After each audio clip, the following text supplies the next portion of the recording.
And so, could you tell me about this film that has totally escaped anything Scrapper? How did you see it? Where did you see it? What's it about? Yeah, I came across this by chance because it was our secret screening. I got an Ah, unlimited card at our local cinema, which is a Cineworld. Other cinema chains are available.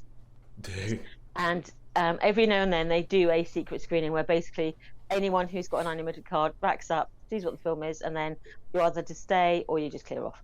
So the last one I went to with Shawnee was called talk Talk to to me. Me, Yeah. which he stayed for and I left halfway through. I didn't want to see the rest. Yep. Yeah, so you don't know, you just don't know what you're going to get.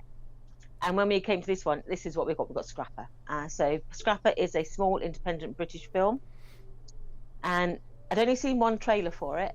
I think I saw the trailer for it at the last secret screening I went to, which is which is, obviously it's not mainstream, it's not out there a lot. No, no, But no. Scrapper is a story of a little girl. It's a little girl, 12-year-old girl, who is basically living on her own. You see her doing the housework, making everything in her house just so.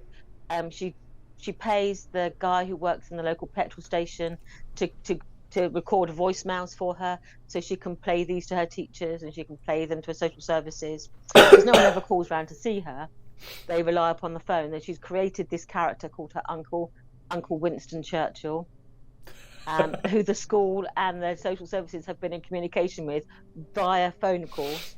And she basically has all these set. She says, "Can you say this into the phone and make it sound cheerful? We've bought a rabbit today," and then you get the guy to record it. So basically, she has been fooling everyone that she is coping and living on her own.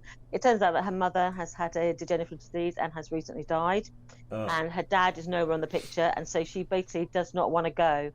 She doesn't want to leave her home. She doesn't want to leave her friends. So she's there coping and trying to fool everyone that she's doing okay. And she spends most of the day with her best friend. And the reason she can manage to pay the bills and she's paying the rent is by basically stealing bikes.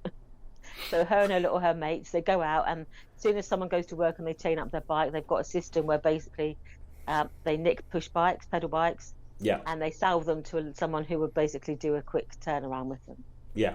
So this is how she's getting by. And then one day, there's a knock at her door. Well, there isn't a knock at the door. There's someone who jumps over her back garden fence and lets himself in, and it's her dad, Oh, a dad that she has never seen. And it turns out that her mum and dad had her when they were 17 themselves. And his answer to parenthood was basically to clear off to oh, Ibiza and oh work in good the lord. clubs. And so now at the age of sort of 30, he suddenly realizes that I've got a 12-year-old daughter and she's living on her own and I can't just leave her. So he Yeah. comes back. And then the story basically of the film is them sort of circling each other warily and then that sort of trying to build connections. He's never been a parent. And in some ways, through the film, you see examples of that, how his mates are all like young men who've gone out to Ibiza or the party scene and they're just like working in the clubs or sort of touting for these nightclubs in the resorts in sort of places like Ibiza. Yeah. And you see him playing kickabout football with some of the youngsters down the park, and you think, yeah, in his head, he probably still thinks, yeah, I'm that young lad I've always been, and yet he's a man in his now he's in his 30s. So it's about him facing up to growing up, and she's facing up to actually, I can't do this on my own. Maybe I do need maybe someone else. Okay, everything you said so far is making me love the idea of this film. Because I mean, at the beginning when you started speaking, I was thinking this could be like, well, first of all, I have two brothers. One of them said a thing about Apple being HBO, Apple TV being the new HBO. The other one says you can tell when a film is a British film because it's always depressing. So I mean, he would have heard he would have heard the first bit of this film and he would have gone, yeah, that's definitely a British film. Girl living on her own, mum died, doesn't want to leave the house. That is definitely worried about social services. When social services is the bad guy, definitely a British film. And it's sort of like almost sort of like Ken Loach, sort of like Yeah. yeah. So, um, but when you bring in the sort of when you talk about the dad bit, I'm like, oh, this could be something a bit more uplifting than that. But everything you said has made me go. I think I'm already building a film in my head of what this is going to be, and it may in my head I'm thinking, oh, this sounds like it's going to be such a good life affirming thing. But then I'm thinking, I have my brother's head voice in my head going, "Oh no, it's a British film." British So film. it's a British film. It could be depressing. So, Well, I think so there are elements of truth in that, but I would describe this film as Ken Loach meets Baz Luhrmann meets Wes Anderson. So whoa, there is that social realism in it, but every now and yeah, then it does something nuts. It goes into fantasy land yeah, yeah, yeah, yeah, where yeah. something her mum said to this little girl. I don't want to sort of give any spoilers away really, but there's something her mum said that she sort of latched onto, and Yeah. so you see her go into like this fantasy world where she wants to sort of build Yeah, yeah, something, yeah. and you see her sort of, and then you see it through her eyes, and then as this she actually creates something, and basically you see it how she sees it, Yeah. and then you sort of see it almost like three different ways, and then as the film progresses, you sort of get a fantasy version, then you get like a partial reality version, and then you get stark reality, and Yeah. so you see the world through her eyes in some ways, where it's like this fantasy world.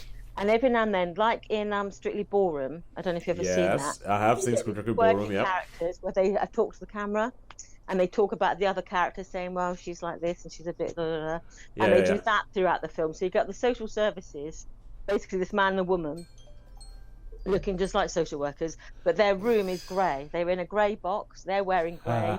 They've got like this grey computer screen and a little bit like off-white bits of paper around. They're Yeah. like, yeah, they're these two caricatures. And then you see her teacher, again, talking to camera, and he's dressed like something out of children's television, like Mr. Bumble. He looks a bit Yeah, like yeah, Mr. yeah, yeah, Bumble. yeah, yeah, Yeah, yeah. it's like brightly coloured. It's got like all the things on the wall, like joy, happiness, and it's sort of he's in this like multicoloured box, but he's like the most depressing person in the world. You can tell he actually hates children. And there's one scene where these two characters meet in the town, and he sort of says, "Oh, sorry about your mum." He went, "Do you want a hug or something?" It's like, you really understand children. So you get these little vignettes, and yeah, there's touches of Baz Luhrmann, there's touches of Wes Anderson where something just bizarre happens, and Yep. but yeah, and they have got that sort of Ken Loach social realism where you see yeah, Oh, how hard life could be. okay. So two questions. First of one is there anybody that you recognized in this film? No, You didn't recognize any. Oh wow, not a I single really, person in the I, film. I really want to find. I really want to watch this film now. And obviously, okay. And how many stars would you give it? Because everything you've said about it, it makes me want to track this film down Yeah. on whatever tiny screen it's going to be on and watch it. I But think some how many? things work really well. Sometimes it's a bit of an uncomfortable fix. I thought it was a really sweet film, and Yeah. I liked the tone of it. I could understand the fantasy elements of it, and I appreciated it. I think Sean less so. So he'll give his own Oh, opinion. Sean saw it with you. We You went guys there both. together, yeah. So he was not as because afterwards, so well, that was I said it wasn't perfect. It had some flaws in it, but I thought it was a sweet film, and he was like, it was a bit.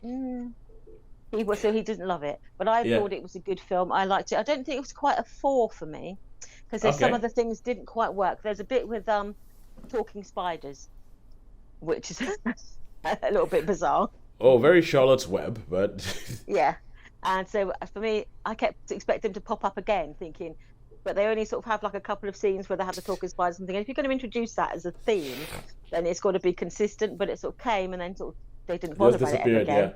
Yeah. And I'm thinking, well, that didn't work. If you're going to use that, then use it, but Yeah. don't just ignore it because every time they go into a room, I'm expecting one of the spiders to start talking, and they don't. So I think, okay, what was that all about? So it doesn't always work, but I thought I do commend it. I thought it was good. It's a sweet film, better than I was expecting it to be. So I'll definitely give it a 3, but for me, it's a strong 3. And if it didn't have these sort of bits where I'm thinking that didn't work for me, I would give it a 4 because I liked it. And I Okay. think it's one of those films that I think, yeah, I just thought it was. I'll certainly I recommend going to see it, but I would say for me it was if it weren't for these sort of little bits of every now and then going, I like your ideas, I like your passion, your vision, but it didn't quite but work. yeah, yeah, But yeah. it's the but that means I couldn't. I'd have to give it a very strong 3 though for me. I'm just imagining now. I'm imagining the filmmakers being in the edits, going, "All right, cool. Okay, where are we going? Oh, it's a bit too much Ken Loach. Let's throw in some Baz Luhrmann in there. Okay, cool, Baz Luhrmann. Okay, good. Oh no, no. Oh, we need some. Oh, okay, put the spiders in. That's Wes Anderson. Put the spiders in. Yeah, Just trying to like create this, make this yeah. cake, which is kind of what editing is like, anyway. But all right, cool. So 3 stars for Scrapper. I really love it when I hear And the about film central that. character, the little girl, she's excellent in it. Excellent in it. Well, I is think it? it's her first film. I think she hasn't done anything before. I think the guy who plays her dad, I don't think he. I think it says introducing at the end. These Yeah. two actors. So I don't think they've been in anything before. Or maybe the because she's got her best friend. I think the 2 children. I think the 2 principal children are the novices, and the others might have been around, but I just didn't recognise anyone else. Well, the fact that this is based around, what did you say, a 12, 13-year-old girl? Yeah, And the fact that it's based around a 12, 13-year-old girl, and you haven't mentioned the performance, you've only just talked about the story so far. That tells me brilliant performance. Brilliant yeah. performance, because you're not looking at the kid going, why aren't you better? But, but all right, cool.